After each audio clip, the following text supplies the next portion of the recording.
بسم الله الرحمن الرحيم. الرحمن علم القرآن، خلق الإنسان علمه البيان. الشمس والقمر بحسبان، والنجم والشجر يسجدان.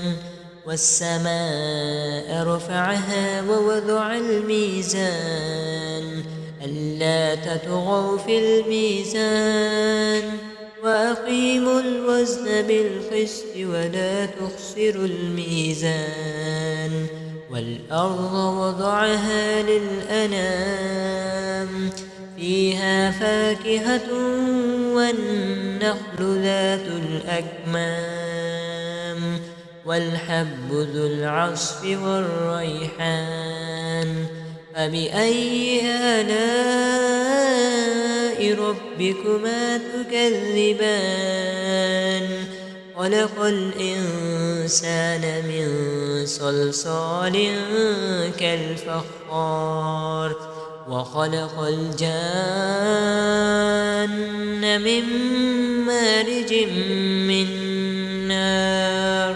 فبأي آلاء ربكما تكذبان؟ رب المشرقين ورب المغربين.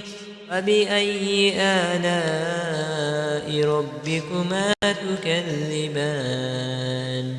مرج البحرين يلتقيان، بينهما برزخ لا يبغيان.